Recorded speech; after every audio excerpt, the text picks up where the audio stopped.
అందరికీ నమస్కారం అండి. ఆంధ్రప్రదేశ్లో ఎన్నికల షెడ్యూల్ వచ్చిన తర్వాత ఎన్నికల కమిషన్ తీసుకునే నిర్ణయాలే అంతిమ నిర్ణయాలు.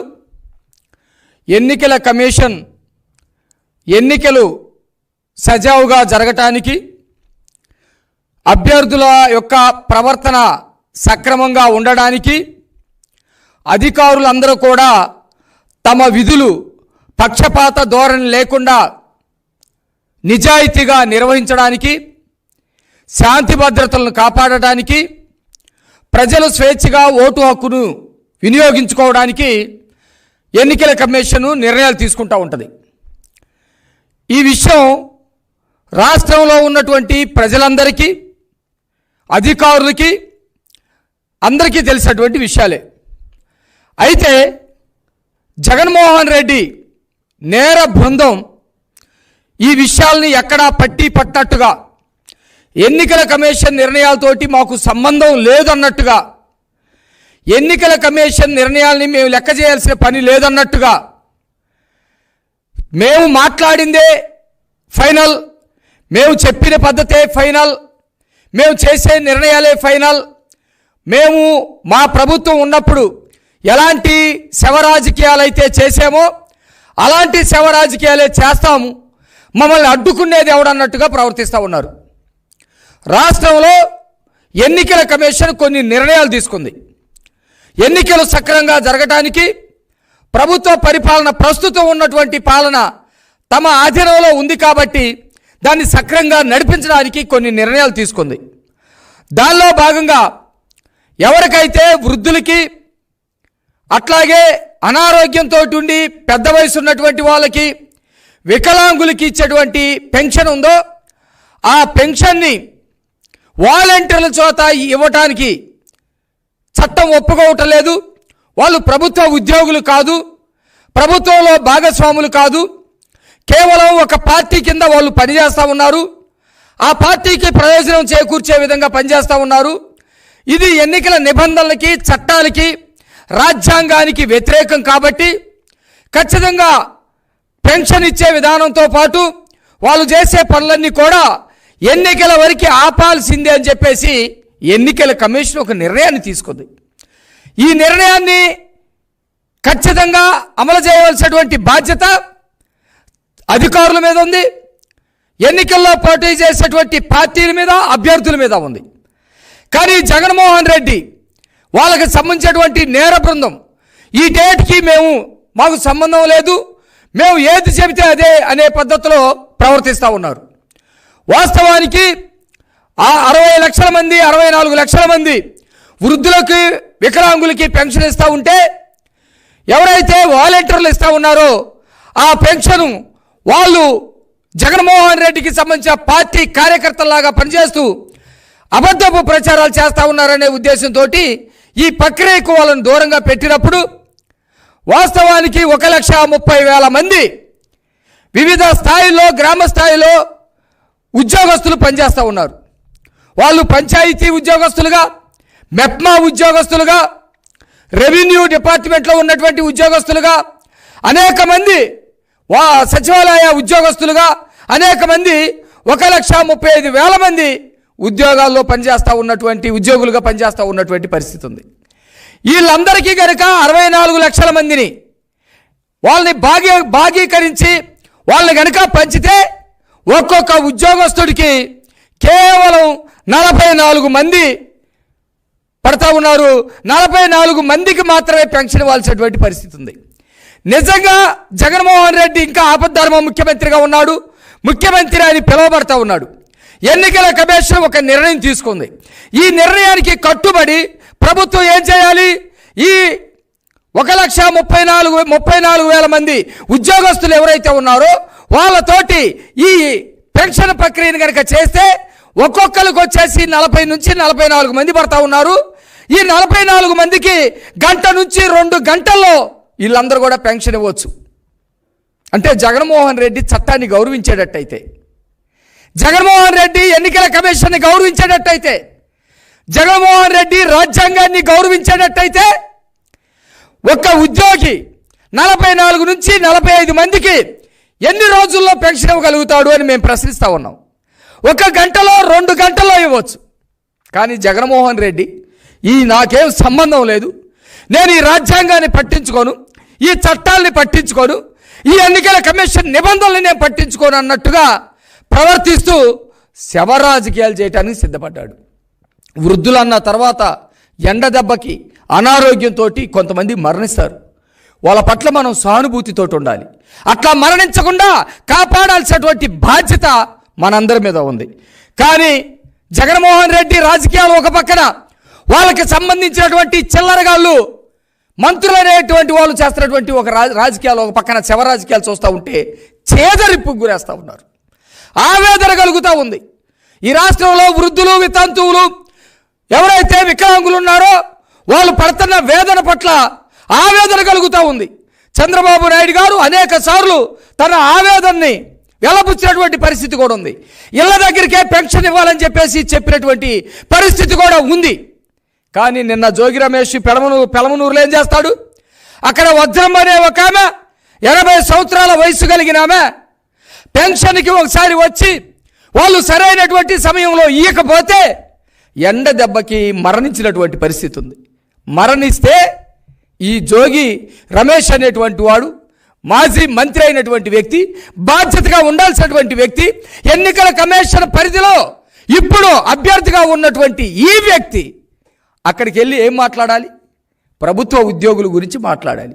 అయ్యా, ఎన్నికల కమిషన్ ఒక నిర్ణయం తీసుకుంది, ఆ నిర్ణయం ప్రకారం సచివాలయ ఉద్యోగస్తులు మీకు పెన్షన్ ఇవ్వాలి, లేదా రెవెన్యూ ఉద్యోగస్తులు మీకు పెన్షన్ ఇవ్వాలి, లేదా పంచాయతీ ఉద్యోగస్తులు మీకు పెన్షన్ ఇవ్వాలి. ఆ పెన్షన్ ఇవ్వలేకపోవటం మా తప్పు, మేము సరిగా పనిచేయించలేకపోయామని చెప్పేసి మాట్లాడాలి. కానీ ఇతను ఏం మాట్లాడతాడు? ఎన్నికల కమిషన్ పరిధిలో ఉన్నటువంటి ఈ వ్యక్తి ఏం మాట్లాడతాడు? చంద్రబాబు నాయుడు అనే ఒక దుర్మార్గుడు కోర్టుకు వెళ్ళటం వల్ల మీకు పెన్షన్ రాలేదు, చంద్రబాబు నాయుడు అలాంటి వాడు ఎలాంటి వాడని మా నోటితో చెప్పటానికి వీలు పడనన్ని బూతులు తిడతా ఉన్నాడు.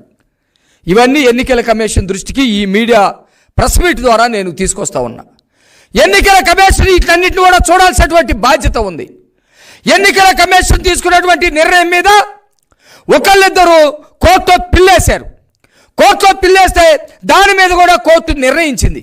ఎన్నికల కమిషన్ ఏదైతే ఒక నిర్ణయం తీసుకుందో ఆ నిర్ణయం మీద మేము మాట్లాడము, వాళ్ళు తీసుకున్నటువంటి నిర్ణయాన్ని అమలు చేయటమే ప్రభుత్వ ఉద్యోగుల పని అని చాలా స్పష్టంగా చెప్పింది. ఆ విషయం ఈ అభ్యర్థిగా ఉన్నటువంటి అతనికి తెలీదా? ఆపద్ధర్మ మంత్రిగా ఉన్నటువంటి అతనికి తెలీదా?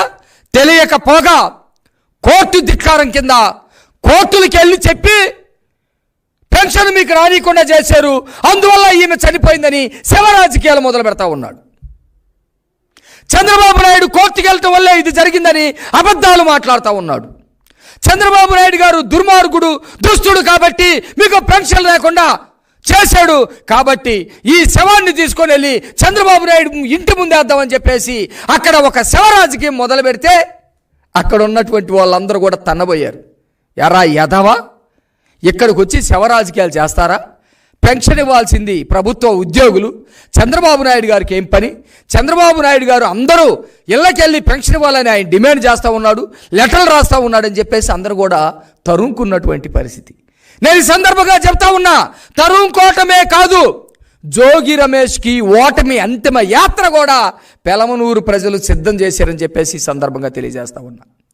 ఒకప్పుడు చంద్రబాబు నాయుడు గారి ఇంటి మీదకి వెళ్ళి దాడి చేయడానికి వెళ్ళి నేను అర్జీ ఇవ్వటానికి వెళ్తా ఉన్నాను, విన్నపం చేస్తానికి వెళ్తా ఉన్నానంటే నీకు మీ నేర ముఖ్యమంత్రి జగన్మోహన్ రెడ్డి మంత్రి పదవి ఇవ్వచ్చేమో కానీ శవ రాజకీయాలని చేస్తే పెలమనూరు ప్రజలు ఊరుకోరనే సంగతి జోగి రమేష్ గుర్తుపెట్టుకోవాలని కూడా నేను ఈ సందర్భంగా తెలియజేస్తా ఉన్నా.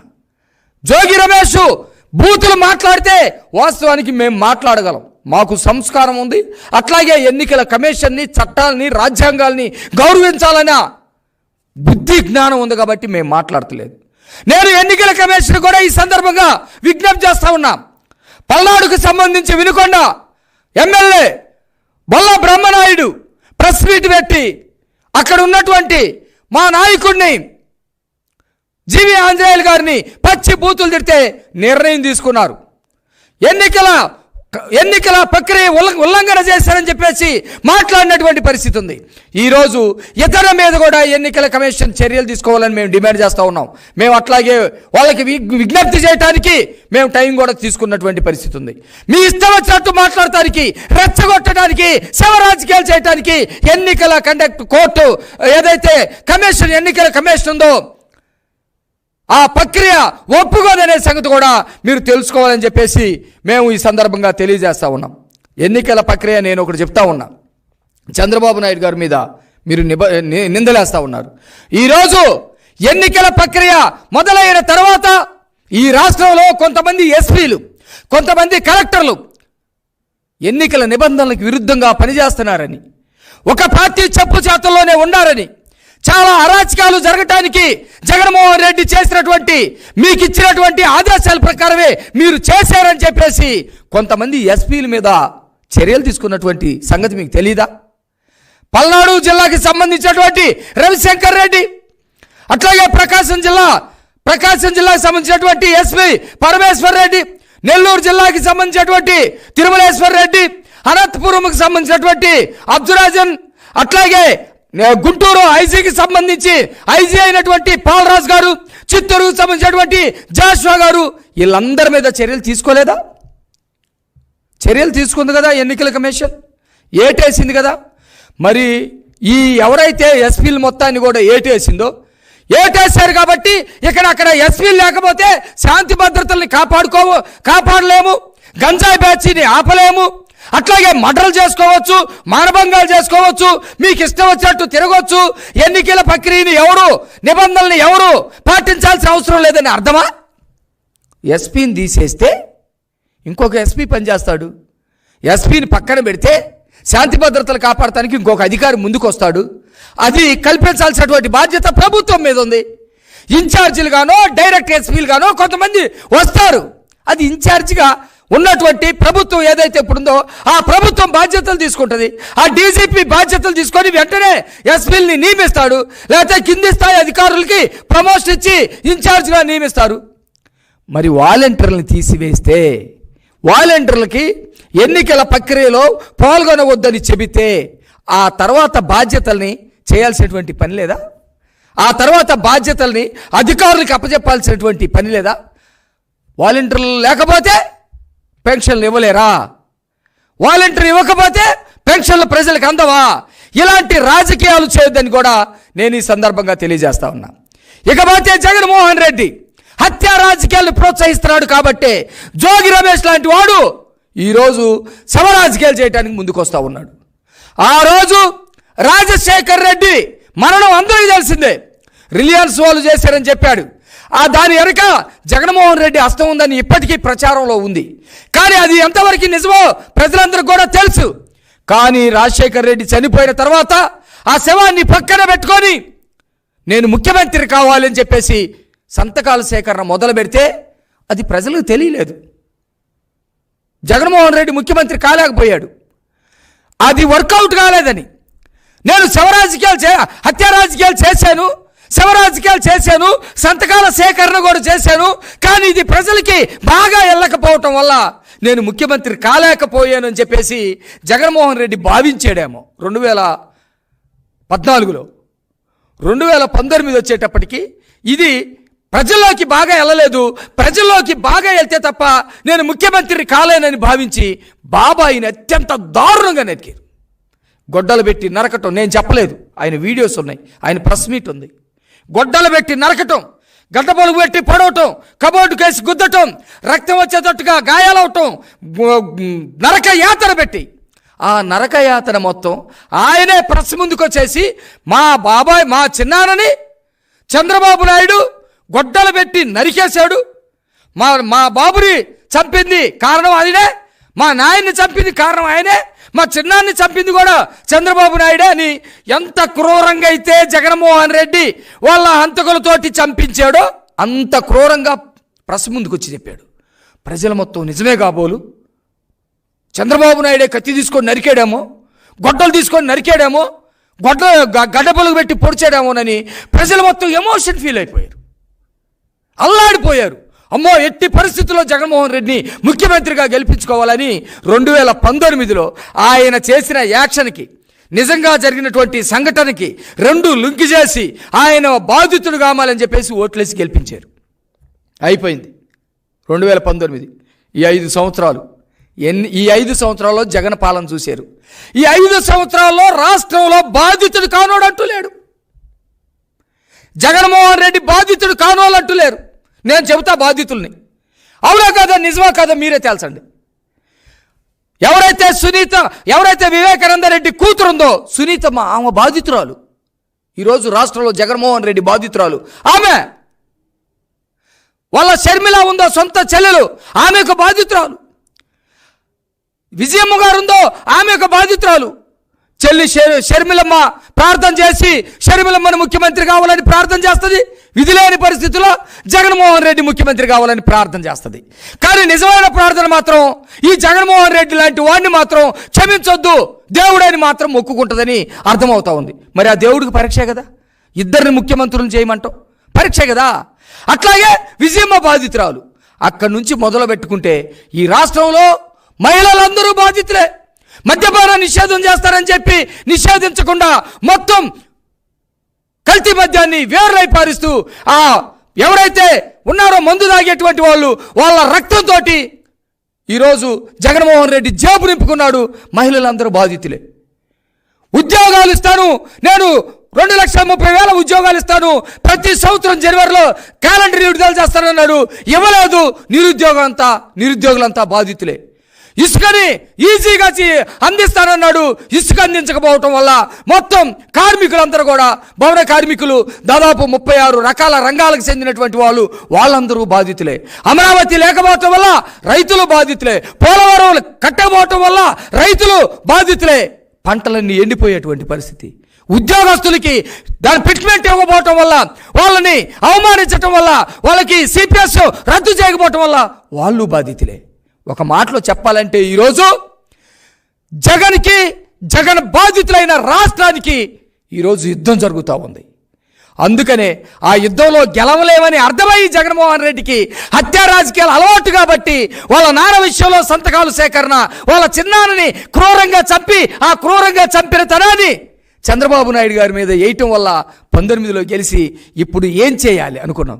ప్రజలందరూ కూడా అనుకున్నారు నిజంగానే ఎవరికో మూడింది, ఎవరినో చంపి సానుభూతితోటి ఈసారి ముఖ్యమంత్రి అవ్వాలని ప్లాన్ చేస్తాడని చెప్పేసి అందరూ ఆలోచిస్తూ ఉన్నారు. అయితే ఏ సునీతమ్మను లేపేస్తాడో, ఏ షర్మిలమ్మను లేపేస్తాడో, ఏ విజయమ్మను లేపేస్తాడని చెప్పేసి అందరూ భయపడతా ఉన్నారు. కానీ జగన్మోహన్ రెడ్డికి పేదలైనటువంటి, కూటికి గడగనటువంటి, వయసు మీరినటువంటి, వికలాంగులైనటువంటి, అంగవైకల్యం కలిగినటువంటి వాళ్ళ మీద పడింది కన్ను. అక్కడ చూశాడు. తన నేర ప్రయోగాన్ని ఇక్కడ మొదలుపెట్టాడు. ఈసారి చెల్లెలు కాదు, ఇంకో చెల్లెలు కాదు, తల్లి కాదు, నా కుటుంబ సభ్యులు కాదు, నా ఎస్సీలు, నా ఎస్టీలు, నా బీసీలు, నా మైనార్టీలు అంటారు కదా, అందరూ ఆలోచనలు ఇక్కడ ఉండే. కానీ నా ఎస్సీలు, నా ఎస్టీలు, నా మైనార్టీలు పేదవాళ్ళైనటువంటి వాళ్ళకి పెన్షన్ ఇస్తున్నారు కాబట్టి వాళ్ళ చావుని రాజకీయంగా వాడుకోవాలి ఎట్లని ఆలోచించి ఎన్నికల కమిషన్ నిర్ణయాన్ని ధిక్కరించి వాళ్ళకి ఎన్నికల కమిషన్ ఇచ్చినటువంటి సూత్రం ప్రకారం పెన్షన్ అందనీయకుండా చేసి, ప్రభుత్వ అధికారులతోటి పెన్షన్ రానియకుండా చేసి, వాళ్ళని మొత్తాన్ని కూడా సచ్చేటట్టు చేసి ఆ సచ్చిన శవాలను పట్టుకొని జోగి రమేష్ గారు లాంటి వాళ్ళ చేత శవరాజకీయాలు చేపించి, ఆయన కూడా చూడు చంద్రబాబు నాయుడు గారు పెన్షన్ రానియకుండా చేస్తున్నాడు, నేను వస్తే పెన్షన్ ఇస్తానని చెప్పేసి అబద్ధాలు చెప్పి ఆ శవాల మీద పేలాలు ఏరుకొని శవ రాజకీయాలు చేసి సానుభూతితోటి ముఖ్యమంత్రి కావాలని మరోసారి ప్రయత్నం చేస్తూ ఉన్నాడు జగన్మోహన్ రెడ్డి. అయితే ప్రజలు ఎవరు కూడా నీ విషయాలన్నీ గమనిస్తూ ఉన్నారు. నువ్వు చేసే దారుణాలన్నీ కూడా గమనిస్తూ ఉన్నారు. నీ శవ రాజకీయాలు నా ఎస్సీ, నా ఎస్టీ, నా బీసీ అన్నప్పుడే నా అన్నావంటే నాశనం చేస్తావనే సంగతి రాష్ట్రంలో ఉన్నటువంటి ఎస్సీ, ఎస్టీ, బీసీ మైనార్టీలందరూ కూడా అర్థమైంది. అందుకనే మేము చెబుతా ఉన్నాం, మేము ఆ పెన్షన్ని 200 ఉన్నదాన్ని 1000 రూపాయలు చంద్రబాబు నాయుడు గారు చేశాడు. 1000 రూపాయలు ఉన్నదాన్ని 2000 చంద్రబాబు నాయుడు గారే చేశారు. మీరు పెంచింది 1000 రూపాయలు, 3000 అన్నావు. ఆ 1000 రూపాయలు ఇవ్వడానికి 5 సంవత్సరాల్లో 5 సార్లు 250, 250, 250 అనుకుంటా వచ్చావు. వాళ్ళకి అది కూడా ఇవ్వకుండా, అధికారులతోటి ఇవ్వనీయకుండా, చక్కగా ఇంటికి వెళ్ళి ఇచ్చే వాతావరణం ఉన్నప్పటికీ కూడా శవాలు కావాలి కాబట్టి నువ్వు రాజకీయాలు చేయటం కోసం, ఆ శవ రాజకీయాల కోసం ఈ ఎస్సీ, ఎస్టీ, బీసీ, మైనార్టీలు, పేదవాళ్ళు, పెన్షన్ అందుకునేటువంటి వాళ్ళని శవాలుగా మార్చి రాజకీయాలు చేయాలని చూస్తూ ఉన్నాం. నేను ఈ సందర్భంగా తెలియజేస్తా ఉన్నా, 2 నెలలు ఆగండి.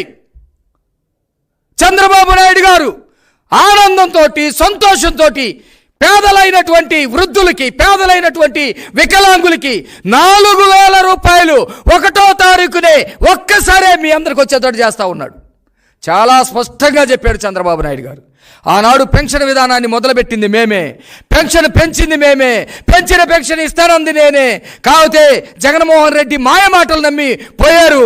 కాకపోతే 3000 గత ఎన్నికల్లో 2019లోనే 3000 ఒకేసారి ఇచ్చేవాళ్ళం అని చెప్పేసి చంద్రబాబు నాయుడు గారు చెప్తా ఉన్నారు.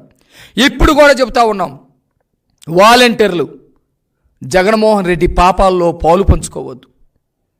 మీరందరూ ఉన్నత విద్యను అభ్యసించినటువంటి వాళ్ళు, పీజీలు చేసినటువంటి వాళ్ళు, పిహెచ్డీలు చేసినటువంటి వాళ్ళు, ఇంజనీర్లు చేసినటువంటి వాళ్ళు జగన్మోహన్ రెడ్డి కుట్రలో భాగమై 5000 రూపాయలకే వెళ్ళిపోయి ఈరోజు నాకు ఒక ఆవేదన కలిగింది.